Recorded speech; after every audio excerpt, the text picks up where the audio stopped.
আমি বুঝি না হুজুররা কয় টাকা বেতন পা সব সময় দিন নতুন নতুন পাঞ্জাবি গায়ে দেয়। কালি তাই নাকি হুজুর দেখলাম আজকে বউ নিয়ে মার্কেটে গেল। হুজুরের বউলে মার্কেটে গেল মানে হুজুরের বউর মুখ কি কুলো নাকি? না, মুখ ঢাকাই ছিল, কিন্তু তারপরে হুজুর কি কারণে বউ লয়ে মার্কেটে আইব? আর একটা কথা বলি তোরে, এই দেশে কাপড়ের দাম কিন্তু হুজুরাই বাড়াইছে। কি লম্বা লম্বা পাঞ্জাবি ভর দেওয়াস না? আবার দেখলাম হুজুরে অ্যান্ড্রয়েড ফোনও চালা। কে তুই এগুলা কি বলতেছ? হুজুরে আবার অ্যান্ড্রয়েড ফোন চালাইবো কারে? হুজুর চালাবো একটা বাটন মোবাইল। মাঝে মধ্যে কেউ ফোন দিলে কথা বলবে এলাকাতেই। দেওয়াস না মানুষের বাড়িতে দাওয়াত খাইতে খাইতে হুজুরের পেট কত মোটা বানাইছে। মানুষের বাড়িতে খায় খাইতে পেটটা বানাইছে। দেওয়াস না আমরা শরীর হুগায় কি হয়েছে? আমি হইলাম মসজিদের সভাপতি আর হুজুরে আমার সালাম দিল না। ব্যাপারটা চিন্তা করার বিষয়। এত বড় অপমান আমি কোনোভাবে মানতে পারতেছি না। সভাপতি সাহেব, আপনি মসজিদের ইমাম সাহেবের কিছু একটা ব্যবস্থা করেন। ইদানিং কিন্তু হুজুর একটু বেশি বাইরে গেছে। ইমাম সাহেব হুজুর তো আমার লগে বেয়াদবি করছে রে, কিন্তু তোদের লগে আবার কি হইছে?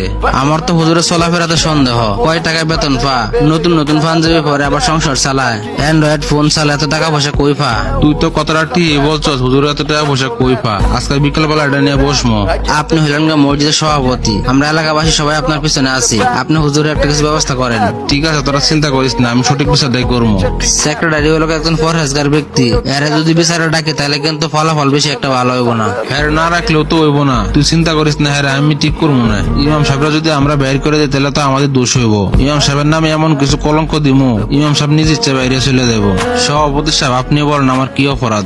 কথা বললেন না, একটু চুপ থাকেন। আপনার বিরুদ্ধে অনেক অভিযোগ আছে। মানুষের কথা আর কি কম, আপনি তো আমার লগে বেয়াদবি করছেন।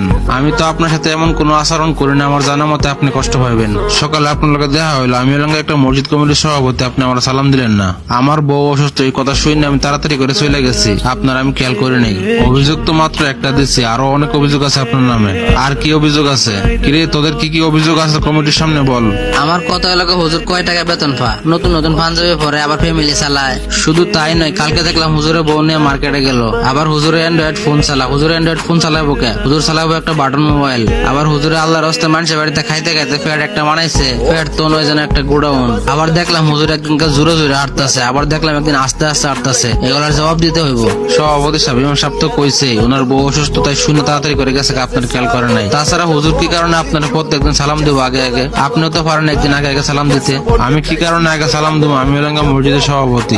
রাখেন ভাই আপনার সভাপতি। আপনি যদি হুজুরদেরকে সম্মান করতে নাই পারেন তাহলে আপনার সভাপতি হওয়ার যোগ্যতাই নেই। আর তোমাদের অভিযোগ হুজুর নতুন নতুন জামা পরে, টাকা পয়সা কই পা? আচ্ছা সভাপতি সাহেব, আপনি বলেন তো দিয়ে হুজুরে আমরা কয় টাকা বেতন দেই? কত? আর 6,500 টাকা দেই আর কি। আচ্ছা তোমরা কি কেউ শুনছো হুজুরের কাছ থেকে টাকা পয়সা পাবা? হুজুর কেউ টাকা পয়সা মেরে দিছে?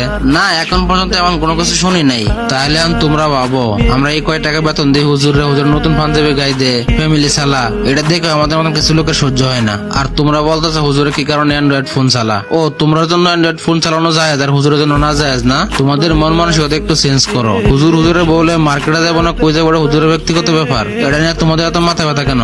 আর তোমরা বলতেছো হুজুরে মানুষের বাড়িতে খায় খায় পেট মোড়া করছে। কে? আমরা সভাপতি সাহেবের তো পেট মোড়া। তোমরা তো সভাপতির পেট নিয়ে কোনো সময় কোনো কথা বললো না। হুজুরে আস্তে হাঁটলেও দোষ, জোরে হাঁটলেও দোষ। হুজুরে অ্যান্ড্রয়েড ফোন চালাইলেও দোষ, হুজুর নতুন জামা পরলেও দোষ, বৌরনের রাস্তাতে হাঁটলেও দোষ। একটা মানুষের এত পরিমাণ দোষ ধরলে কি সে সমাজে বসবাস করতে পারবে? সেক্রেটারি সাহেব, নামাজের মধ্যে হুজুরের চোরাটাও জানি কেমন কেমন লাগে, আমার কাছে ভালো লাগে না। আচ্ছা তোমরা বলো তো শেষ কবে তোমরা নামাজ পড়ছিলা? নামাজ নিয়ে তো আর মিথ্যা কথা বলা যাবো না।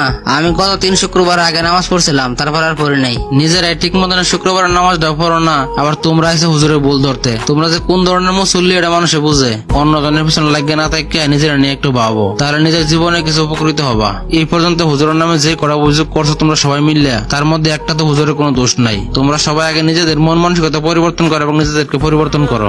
আপনি আসলে ঠিক কথাই কইছেন। আমরা নিজেদেরকে নিয়ে একটু ভাবি না, সবসময় পড়াতেই অন্যদেরকে নিয়ে।